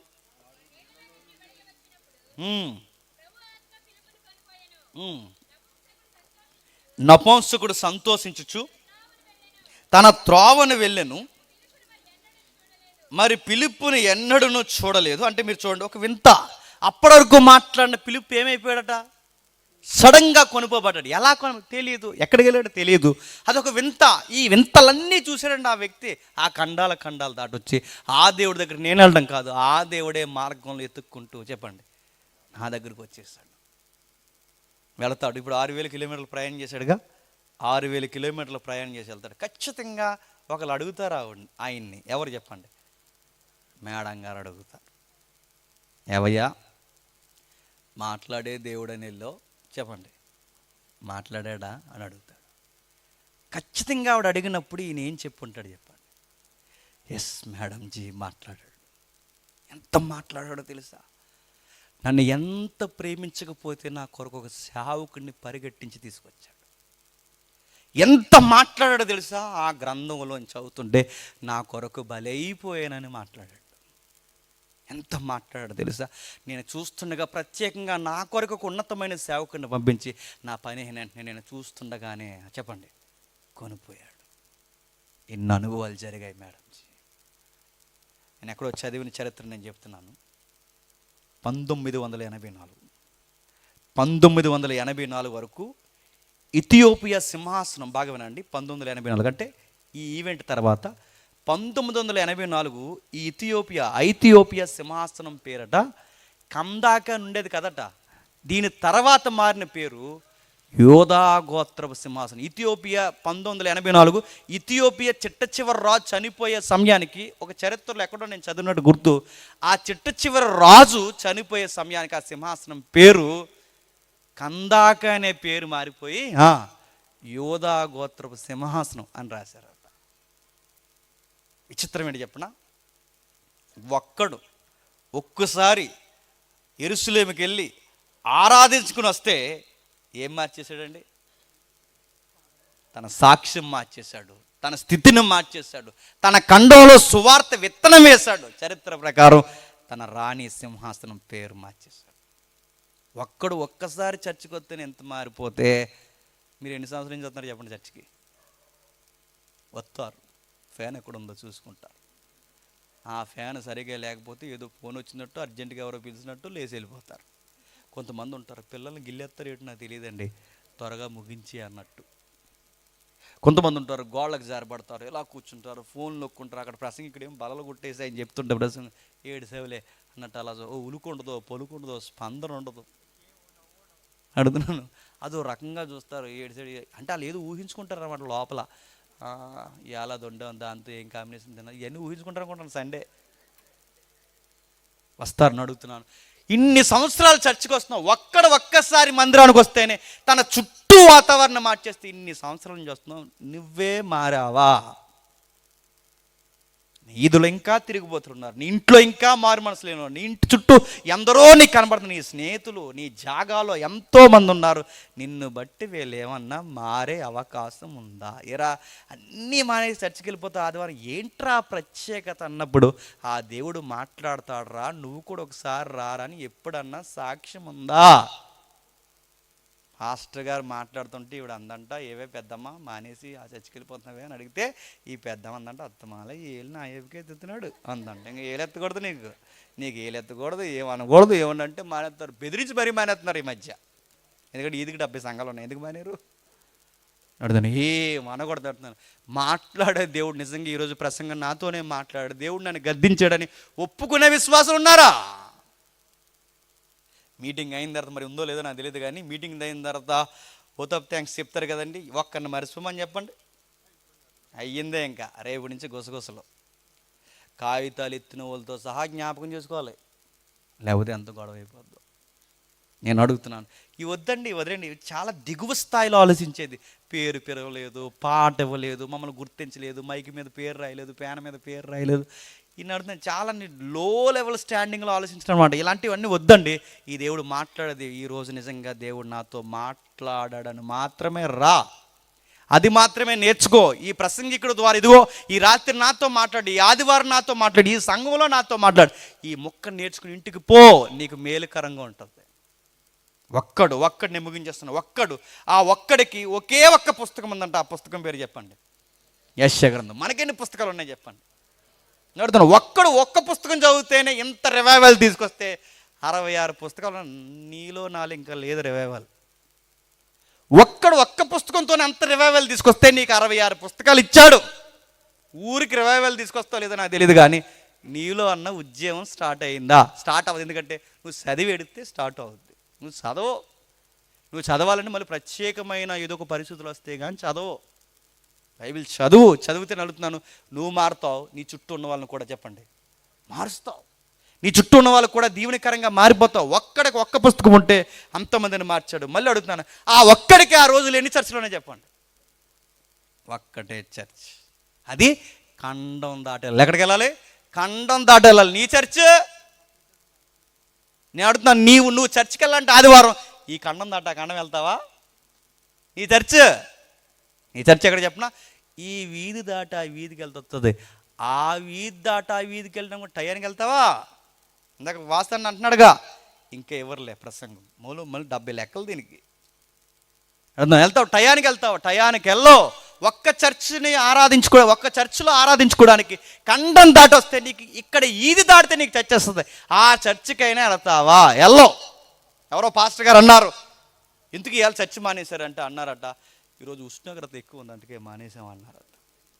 నీకు ఎండ ఎక్కువ కాయకూడదు, వాన ఎక్కువ రాకూడదు, చుట్టాలు రాకూడదు, ప్రసంగాలు గట్టుకుంటే రావు. నడుతున్నాను. నీ చర్చికి ఎంత ఒళ్ళు బతకమో. ఒక్క చర్చికి వస్తే చూడండి ఎంత ఉద్యమం వచ్చిందో. ఒక్క చర్చి ఉంటే అంత ఉద్యమం తీసుకోండి. ఇంకా రెండో మాట ముగిస్తున్నాను. ఆ 32 నుంచి ఒక మాట ఉంది, ఆయన గొర్రె వల్లే వదక తేబడును, బొచ్చి కత్తిరించమని. ఈ టెక్స్ట్ చదువుతుంటే అందులో ఉన్నది ఎవరని మీకు అర్థమవుతుందండి? చెప్పాలి. ఎవరు? రెండోసారి చెప్పండి, మూడోసారి చెప్పండి. అరే ఇంత ఈజీగా నాకు అర్థమైపోతుంది. అడుగుతున్నాను, ఇంత ఈజీగా నాకు అర్థమవుతుందంటే నపౌంసకుడి కన్నా అనుభవజ్ఞానం ఎవరికి ఎక్కువ ఉంది చెప్పండి? మనకు ఎక్కువ ఉంది. ఆర్థిక శాఖ మంత్రి కన్నా అనుభవజ్ఞానం ఎవరికి ఎక్కువ ఉంది చెప్పండి? అయినా మారమ్మ. అరే ఒక్కడు ఆర్థిక శాఖ మంత్రి మనకు అర్థం అంటే ఆయనకన్నా బైబిల్ జ్ఞానం ఎక్కువ ఉంది, ఆయనకన్నా బైబిల్లో పుస్తకాలు ఎక్కువ ఉన్నాయి, ఆయనకన్నా మన ఊర్లో చర్చలు ఎక్కువ ఉన్నాయి, ఆయనకన్నా అన్ని విధాలుగా మనకు ఎక్కువ ఉన్నాయా లేదా? ఆయనకు ఒకే ఒక్క పాస్టర్ గారు, ఆయన పేరు పిలుపు, ఆ గంటే కనబడి వెళ్ళిపోయాడు. నీకు జీవితాంతం పాస్టర్ గారు ఉన్నారు, ఇక్కడ ఒక పాస్టర్ గారు ఉన్నారు, అక్కడ ఒక పాస్టర్ గారు ఉన్నారు, ఇంతమంది సంఘ పెద్దలు, ఇంత మెయింటెనెన్స్ నీకున్నా నువ్వు బైబిల్ని అర్థం చేసుకుంటున్నావా? ముగించేస్తున్నాను నిజంగానే. ఇన్ని ఉండి బాగానండి, ఏమీ లేకపోయినా అంతంత మాత్రమే ఉండి అంత ఫలించిన ఆయన నపుంసకుడా, ఇన్ని ఉండి ఏ ఫలములు లేకుండా కూర్చున్నా మనం నపుంసకులమా? చెప్పండి ఎవరు నపుంసకులు? ఆయన నపుంసకుడు కాదు, ఎవరు చెప్పండి? మనము. అటు లోకమో ఇటు వెళ్దాం, మనకు అటు ఇటు కాని వాళ్ళు. నేను అడుగుతున్నాను అదిగో అటు ఇటు కాని వాళ్ళు మనం ఎటు నడుతున్నాను, అటు దేవుడు లేడు, ఇటు లోకం లేదు. చూడండి, ఒక్క బైబిల్ పుస్తకం, ఒక్క చర్చ్, ఒక్క పాస్టర్తో ఒక్క పూట మాట్లాడితే ఎంత రివైవల్ తీసుకొస్తే నీకు 66 పుస్తకాలు, 70 చర్చులు, నీకు బైబిల్ అనుభవం, నీకు అర్థం కాకపోతే చెప్పడానికి సేవకులు, ఇన్ని ఉన్నా ఫలించకపోతే ఎవడో తేడా చెప్పండి? నువ్వు నేను గుర్తుపెట్టుకో. అందుకే చెప్తున్నాడు, ఈ నపుంసకుడు నీకు నాకు నేర్పించింది చెప్పిన, ఒక్కసారి ఒక్క చర్చికి వెళితే క్రీస్తు వెలుగును తన రాణి సింహాసనం వరకు దించాడు. నువ్వు రాణిలకి ఏం చెప్పొద్దు, కానీ చెప్పండి, నువ్వు రాణిలకి చెప్పొద్దు, ఎమ్మెల్యే గారికి చెప్పొద్దు, ఎవరికి చెప్పొద్దు. నీ స్థాయిలో కనీసం నీ ఊరికి చెప్పు, నీ ఊరికి కాకపోయినా నీ వీధికి చెప్పు, నీ వీధికి కాకపోయినా నీ ఇంటికైనా చెప్పు. లేదు నువ్వు ఉద్యోగం చేస్తున్నా ఆ చుట్టుపక్కల నీ ఉద్యోగస్తులకైనా చెప్పు, నీ స్నేహితులకైనా, ఎక్కడో దిక్కున మాదిరికరంగా ఉండి. ఇది కూడా నువ్వు చేయకపోతే నీకు పరీక్షల టయానికి లేదా ఉద్యోగం టయానికి ఈ టైంకి వచ్చి, దేవా నీ గొప్ప కృపచేత మమ్మల్ని బలముగా ఆశ్రయించంటే పర్లోకం ఎవరు నువ్వు అని అడుగుతుంది పరలోకం. గుర్తుపెట్టుకో. చదవరు, మీ పిల్లలు చర్చికి రారు, మీరు చర్చికి రారు, సరిగ్గా ఎగ్జామ్స్ టైం కాయండి, ఎగ్జామ్స్ టైంలో వచ్చేసి నీ గొప్ప కృపచేత మా బిడ్డని ఇంటర్మీడియట్ పరీక్షలో చెప్పండి పాస్ అయ్యి ప్రభా, లేదా పరీక్షలు రాసే జ్ఞానం ఏమంటే దేవుడు అంటాడు, అవును పాపం బిడ్డ అంతా సంవత్సరం అంతా బైబిల్ బాగా చదివింది, టిక్టాక్లు కానీ మానేసింది, ఫేస్బుక్లో ఇన్స్టాగ్రామ్లో అని మానేసి నా బైబిల్ బాగా చదువుకుని ఈ బిడ్డకి ఆన్సర్ చేసి పరలోకం నుంచి పంపిస్తాను అంటాడా? నేను అడుగుతున్నాను, ఏంటి అడుగుతున్నాను? మనం ప్రార్థనలు పరలోకం వినాలి అంటే ఆయన అన్నాడు, నా కట్టడలను పాటించి, నా విధులను పాటించి, నేను చెప్పినట్టు చేస్తే నాకు ప్రత్యేకమైన, నా ఇంట్లో ఒక ప్రత్యేకమైన చెప్పండి ఒక స్థానం, నీకు నీకు నీకు నీకు నాకు అందరికీ తన నివాస స్థలంలో ఏర్పరిచి ఒకరోజు మేఘాల మీద ఎత్తుకుపోవడానికి చెప్పండి ఆయన సమీపంలో వస్తాడు. నేడో రేపు వస్తాడు. పరిస్థితులు చూస్తే త్వరలోనే వచ్చేలా ఉన్నాడు. ఆ వచ్చే సమయానికి సిద్ధపడిన ప్రతి వధువు సంఘాన్ని చెప్పండి ఆయన ఎత్తుకొని తీసుకురా. అట్టి ధన్యత మీ అందరికీ అనుగ్రహించును గాక. ఆమేన్, ఆమేన్, ఆమేన్. ప్రార్థన చేసుకుందాం. ప్రేమగల తండ్రి, కృపగల దేవ, విలువైన సంగతులు విన్నారు తండ్రి. ఎవరికి అర్థమైందో నాకు తెలియదు దేవా. ఒక గొప్ప ఆర్థిక శాఖ మంత్రి తండ్రి, ఒక్కసారి తండ్రి ప్రయాణం చేసి ఆరాధిస్తే తన జీవితాన్ని అంతా మార్చుకుంటే తండ్రి, మాకు దైవజనులు ఉన్నారు తండ్రి, సంఘాలు ఉన్నాయి, మాకు ఎన్నో విషయాలు తెలుసు తండ్రి, బైబిల్లో ప్రసంగాల్లో ఎన్నో విషయాలు మేము నేర్చుకుంటున్నాం, కానీ మాలో ఏ ఉద్యమం లేదు దేవా. కేవలం తండ్రి మా పరిస్థితులు తండ్రి, మాకు ఏంటో మాకు ఈ వ్యక్తుల జీవితాలు చదువుతుంటే మాకు అర్థమవుతుంది తండ్రి. ఇంత బిజీగా ఉన్నవాడే, ఖాళీ లేనివాడే తండ్రి ప్రత్యేకంగా ఆరాధన కొరకు తన సమయాన్నే నెలలు కేటాయించుకుంటే మేము తండ్రి ఆర్థిక శాఖ మంత్రులం కాదు తండ్రి, ఎంపీలం కాదు, ఎమ్మెల్యేలం కాదు, పంచాయతీ ప్రెసిడెంట్లు కూడా కాదు, మేము ఏమీ కాదు తండ్రి. అయినా మేము ఆరాధించము, వాక్యము చదవము, ఏం చెబుతున్నారు కూడా మేము వినము తండ్రి. తండ్రి ఇలాంటి వారు రేపు పొద్దున తండ్రి తీర్పు దినాన్ని మా ఎదురుగా నిలబడితే మేము చెప్పుకోవడానికి కూడా, వాదించడానికి కూడా మా దగ్గర ఏ కారణాలు ఉండవు దేవా. ఎంత గొప్పవారు తండ్రి. వారి ఉద్యోగాలు, వారి ధర్మాలు, వారి యొక్క ఉన్నతమైన స్థితిని పక్కన పెట్టి తండ్రి ఎంత దూరం ప్రయాణం చేసి మీ కొరకు ఎంత సాక్ష్యం కలిగి ఉంటే తండ్రి, మాకు అనుకూలమైన ఉద్యోగాలు ఇచ్చారు, అనుకూలమైన కుటుంబాలు ఇచ్చారు, మేము ఎంత సాక్ష్యంగా ఉండాలి తండ్రి. ఈ ధన్యకరమైన జీవితాన్ని మరొకసారి మాకు పరిచయం చేసినందుకు మీకు స్తుతులు. ఈ సభకి కారకులైన దైవజనుల్ని, వారి కుటుంబాన్ని, వారి సంఘాన్ని, వారి యొక్క తండ్రి చుట్టూ ఉన్న తండ్రి స్నేహితులను, దైవజనుల్ని, వేదిక మీద ఉన్న తండ్రి సేవకులను అందరినీ తండ్రి ఆశీర్వదించండి. ఈ మాటలు వినడానికి వచ్చిన ప్రతి కుటుంబంతో మీరు మాట్లాడారు తండ్రి. వారికి ఏ బాధలు ఉన్నాయో, ఏ ఇబ్బందులు ఉన్నాయో వాటన్నిటిని జయించే శక్తినివ్వండి. మాకు తెలియని బాధలు ఏమైనా ఉంటే వారికి అన్నీళ్ళు తొడవండి తండ్రి. మమ్మల్ని శత్రులుగా భావించి మా మీ చెడ్డ మాటల పలికి మమ్మల్ని హేళన చేసిన వారు ఎవరైనా ఉంటే వారిని క్షమించండి తండ్రి. అనేక మంది దైవజనుల మీద గురిపెట్టి చూస్తున్న అనేక మందిని తండ్రి నూతనమైన విశ్వాసులుగా వారిని మార్చండి. నేను తిరిగి వెళ్తున్నా, మమ్మల్ని క్షేమంగా నడిపిస్తారని కోరుతూ మీ బిడ్డలను మమ్మలను మీ చేతులకు అప్పగించుకుంటూ క్రీస్తు నామమున ఈ ప్రార్థన సమర్పిస్తున్నాం తండ్రి. Amen, amen, amen. సరే.